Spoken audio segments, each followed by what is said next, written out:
గురువుగారు, చిత్తవృత్తులు ఎన్ని రకాలు, వాటి వర్గీకరణ ఎలా చేస్తారు?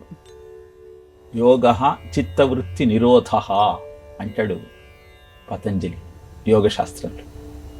పరిపరి విధాలుగా వెళుతున్నటువంటి చిత్తవృత్తులను నిరోధించేదే యోగము అని. చిత్తము, మనస్సు, ఈ రెండింటిని మనం ఒకే అర్థంలో ఉపయోగిస్తూ ఉంటాం. మనస్సు అంటే సంకల్ప వికల్పాత్మకమైనది. చిత్తము అంటే ఒకప్పుడు జరిగిన అనుభవాన్ని జ్ఞాపకంగా నిక్షిప్తం చేసుకొని మళ్ళీ అదే కార్యక్రమాన్ని చేయమంటూ ప్రోద్బలం చేసే తత్వము కలిగినది. ఈ చిత్తవృత్తులు 5 రకాలుగా చెప్పబడ్డాయి. ఈ చిత్తవృత్తికి కారణము ప్రకృతి. ప్రకృతి అంటే రజస్తమో సత్వగుణాలు. తమో గుణము రజస్తమో గుణాలను ప్రభావితం చేస్తూ ఉంటే ఆ చిత్తవృత్తిని మూఢం అంటారు.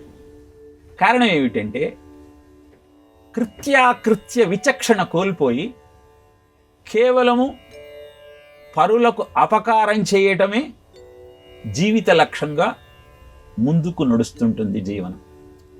అలాంటి చిత్తవృత్తి మూఢంగా చెప్పబడింది. ఆ తరువాత రజోగుణ ప్రాబల్యం ఎక్కువగా ఉంటే అప్పుడు ఐశ్వర్యాల మీద ఆలోచన వెళుతుంది. అలాంటి చిత్తవృత్తిని క్షిప్తం అంటారు. ఇక సత్వగుణ ప్రధానంగా జీవితం ముందుకు సాగితే ధర్మము, జ్ఞానము, పెద్దలు, గౌరవము ఇలాంటి ఆలోచనలతో జీవితం ముందుకు నడుస్తుంది. దీన్ని విక్షిప్తము అంటారు. ఎప్పుడైతే బుద్ధి, ఆత్మ వేరు అన్న భావన కలుగుతుందో అప్పుడు ధర్మ, జ్ఞాన, దైవముల పట్ల కంటే కూడా వివేక ఖ్యాతి, తానేమిటో తాను తెలుసుకోవాలన్న ఆలోచన పెరుగుతుంది. ఇలాంటి చిత్తవృత్తిని ఏకాగ్రం అంటారు. దీన్నే ధర్మమేఘ సమాధి అని చెబుతాడు. కొంతకాలానికి ఇలా నడుస్తున్న జీవితంలో, సత్వగుణ ప్రధానంగా ముందుకు సాగుతున్న జీవితంలో ఇంకా వివేక ఖ్యాతి దీప శిఖలాగా విషయముల మీద సోకుతున్న నేపథ్యంలో చైతన్యమేమిటో తెలుసుకోవాలన్న అద్భుతమైన భావన నిరుద్ధంగా చెప్పబడింది.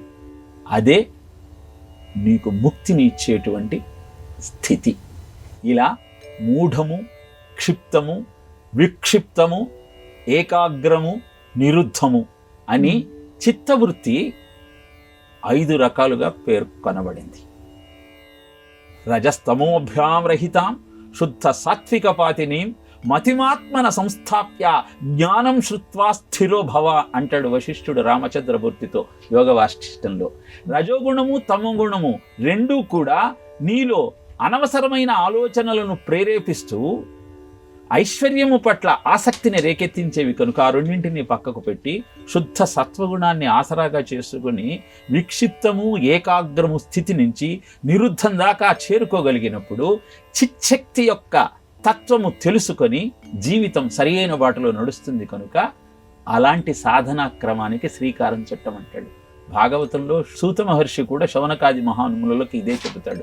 రజోగుణము, తమో గుణాన్ని పక్కకు పెట్టి సత్వగుణాన్ని ఆశ్రయించి సాధన చేసినప్పుడే దైవీ తత్వం ఏమిటో మనకు అర్థమవుతుంది. సత్వం యత్తత్పరాభ్యామ పరికలనతో నిర్మలం తేన తావద్భూతైర్భూతేంద్రియైస్తేవ పురితి బహుశః శ్రూయతే వ్యాసవాక్యం తత్స్వచ్ఛత్వాత్ యదచ్ఛాదిత పరసుఖచిత్ గర్భ నిర్భాసరూపం తస్మిన్ ధన్యా రమంతే శృతిమతి మధుర సుగ్రహే విగ్రహే తే అంటాడు నారాయణీయంలో నారాయణ భట్టతిరి.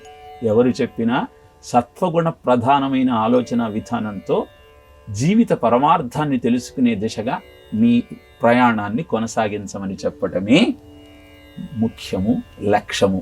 అందుకే యోగ చిత్తవృత్తి నిరోధ అని పతంజలి ఒక్క సూత్రంతో అద్భుతమైన ఈ సత్యాన్ని మనకు తెలియజేశారు.